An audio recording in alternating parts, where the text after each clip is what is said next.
Seorang ikhwan kemarin, Rabu kemarin kan kita bahas masalah ini nih. Ya mudah-mudahan ikhwan itu datang lagi hari ini. Selesai kajian kita kemarin, hari Rabu di sini, selesai, saya ke belakang, ada seorang ikhwan yang mendatangi saya dan menceritakan pengalaman pribadinya. Dia mantan pegawai bank yang menyaksikan langsung bagaimana kepala cabangnya yang masih aktif meninggal dunia. Pada waktu itu kepala cabangnya ini ya terlihat sekali sebagai orang yang soleh, suka ya berpuasa Senin Kemis, kemudian juga suka berangkat haji umroh, suka bersedekah, banyak sekali amal solehnya. Masya Allah kelihatan sekali solehnya. Ya, banyak amal-amal yang wajib maupun yang sunnah dia kerjakan. Tapi dia sebagai kepala cabang bank riba di Jakarta. Nah ikhwan ini ketemu saya kemarin di belakang, selesai kajian Rabu kemarin menceritakan, saya sudah keluar Pak Ustadz dan kita punya komunitas anti riba. Kami ini ex-bankir. Ya, mantan-mantan pegawai bank yang berkumpul dalam suatu komunitas dan kami punya pengajiannya. Dan minta saya juga untuk mengisi di kajian mereka. Ya. Dan kemudian dia menceritakan bahwa dia menyaksikan pengalaman yang sangat menakutkan. Yaitu ketika meninggal kepala cabang bank konvensional itu. Yaitu dia antarkan sampai ke kuburan. Ini kisah nyata ya, bukan sinetron. Ada nggak orangnya di sini? Hadir nggak sih ikhwan itu? Ya. Dan saya percaya, insya Allah dia pun berani bersumpah atas nama Allah. Dan dia menyaksikan peristiwa itu bukan hanya dia, tapi juga teman-teman dia yang lain.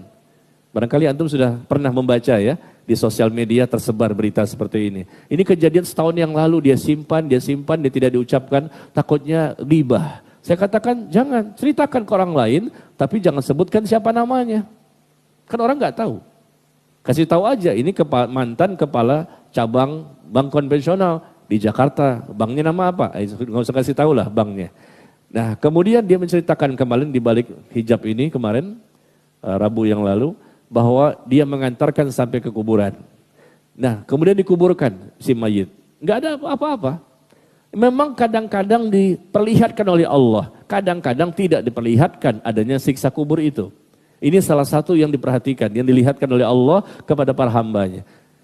Ternyata setelah dikuburkan, datanglah rombongan keluarga mayit yang lain. Ternyata mereka salah memasukkan ke liang lahat. Sekali lagi ya, bukan sinetron nih.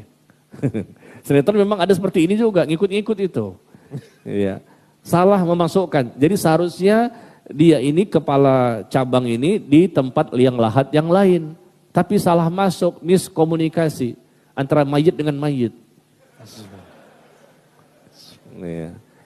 Miskomunikasi antara mayit dengan mayit. Maksudnya keluarga gitu loh, keluarga mayit. Maka dikuburkan dipendam. Kata keluarga si mayit yang baru datang, oh nggak bisa, kami itu di sini.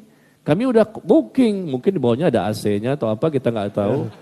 Kami sudah booking di sini, maka kami nggak terima. Silakan di sana. Oh nggak bisa, kami mintanya di sini karena kami sudah bicara kok.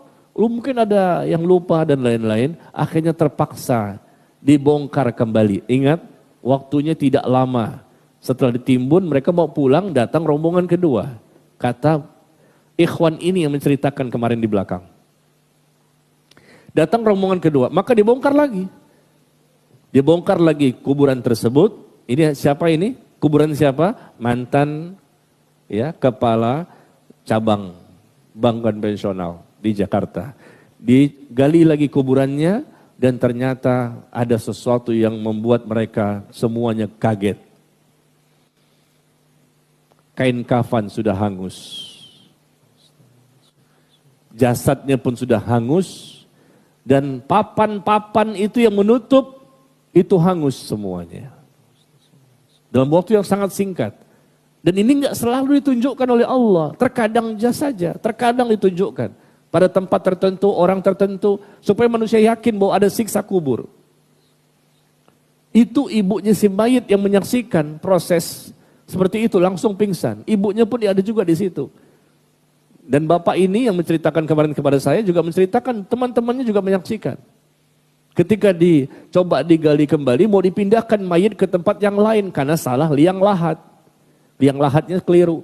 Ternyata begitu kondisi seperti ini, mereka ketakutan. Karena udah hangus jasadnya, hangus kain kafannya, hangus papan-papan kayu yang menutup jasad si mayit tersebut. Na'udzubillah min dzalik. Kalau sudah melihat langsung seperti itu, apa kita baru yakin? Sebetulnya tanpa itu pun kita yakin ini dosa besar, dosa riba, bekerja di riba, makan harta riba. Dirhamu riban ya'kulu rajul wa huwa ya'lam asyaddu min sittatin wa thalathina zinyah. Bahkan Nabi mengatakan 1 dirham riba, berapa 1 dirham? 70.000 rupiah.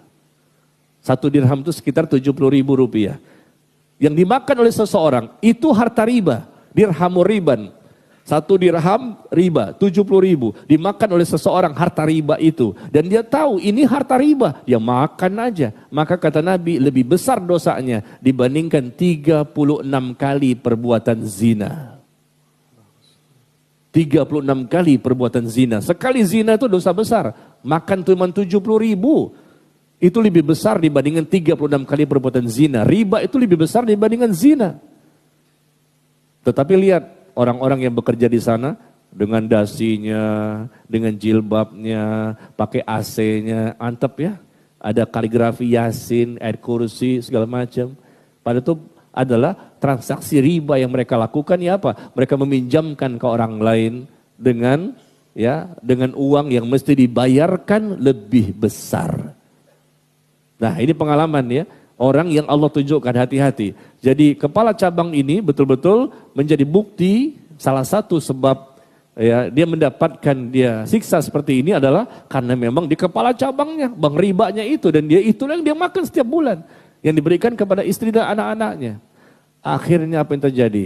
Keluarga si mayit yang tadi minta dibongkar mengatakan tutup saja. Mereka nggak berani. Jangan sampai mayit yang kedua masuk situ angus juga. Gitu ceritanya. Jadi mereka ketakutan, kata ikhwan yang kemarin cerita di belakang layar. Jadi ketakutan, akhirnya apa? Ditutup.